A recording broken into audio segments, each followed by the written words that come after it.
I'm Scott Hervey from Weintraub Tobin. And I'm Josh Escovedo with Weintraub Tobin.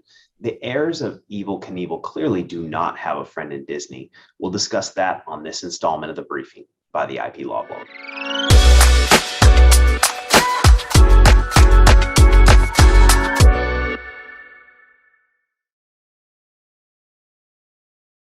Josh, I understand that Disney is back before the Ninth Circuit Court of Appeals in its dispute over a lawsuit filed by the estate of Evel Knievel.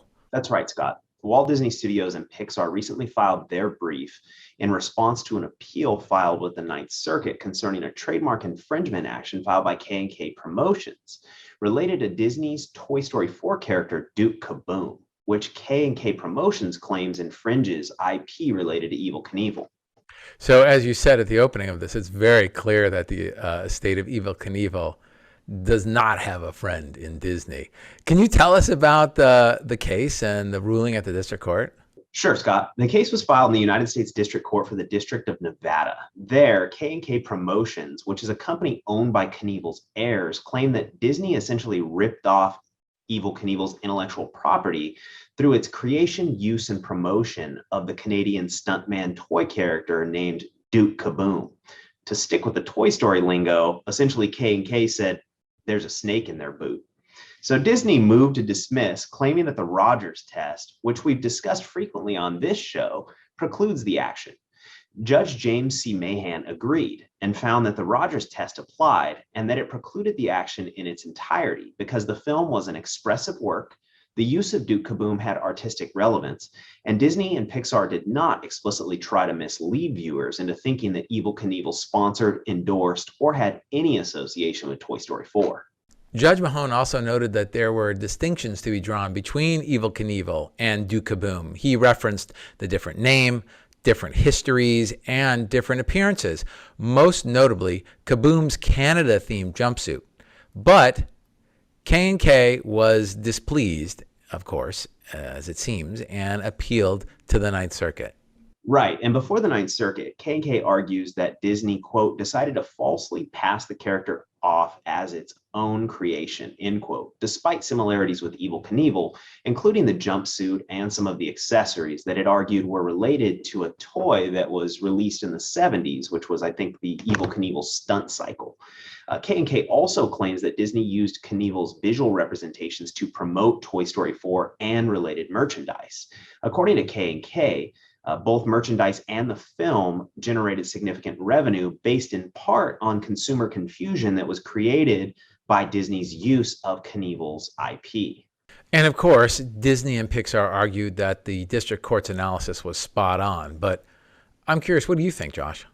I think that the district court got it right, Scott. I think that Disney's creation of Duke Caboom clearly falls within the confines of the Rogers test. It has artistic relevance as it's part of an expressive work and quite an important part at that if you've seen the movie. Duke Caboom more or less saves the day, so his character arc is certainly relevant. And let's not forget, artistic relevance has a low bar for purposes of the Rogers test.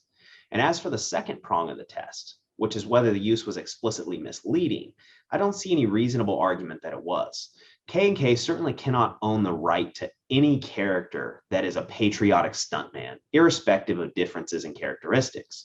There is no evidence before the court that there was any attempt to mislead on the part of Disney or Pixar, at least not that I'm aware of. But what do you think, Scott? You know, Josh, I think the court has it right on the Lanham Act claim. My understanding is that Evel Knievel also is pursuing a right of publicity case. Obviously, there's no right of publicity in dead people unless, under California law, you are a deceased celebrity and you have followed certain statutory requirements in order to affect your posthumous right of publicity rights. And my understanding is that the estate, in fact, did that. It's interesting, California follows a line of cases that looks at whether or not the use of the celebrity's image is transformative? Does it contain significant transformative elements, or is the value of the work primarily derived from the celebrity's fame? That's, essentially the test.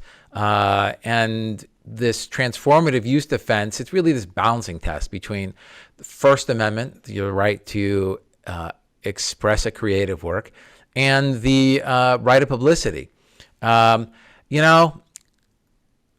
think that my thought is that the district court, which found in favor of Toy Story, Pixar, got it right.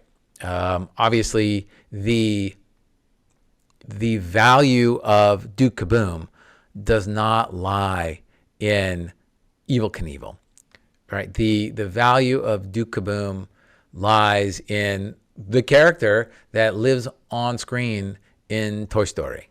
Do you agree? I absolutely agree with that, Scott. And I think that's why the judge went out of his way to acknowledge the distinctions between the name, clothing, hair color, straightness versus curliness of hair, and essentially said, most of the shared characteristics between these two characters are shared by many stuntmen. And so essentially the court was saying, yeah, there's some similarity, but this seems like a transformative use. And essentially what you're saying, the value derived is from that of the character on screen. Right. I mean, look at California Supreme Court case Comedy 3 versus Satirup, which is involved a charcoal drawing of the Three Stooges that was sold on lithographs and T-shirts. In that case, the Supreme Court found that the lithograph made no significant transformative or creative contributions. It literally was a reproduction of the likeness of the Three Stooges. And in that finding that there was no transformative elements, the court found that just merely merchandising a celebrity's image without their consent is not transformative and is actionable under California law. So I think here where the court found all these creative differences between the real Evel Knievel and Duke Caboom, that's finding this significant transformative and creative contribution of Pixar and the creators.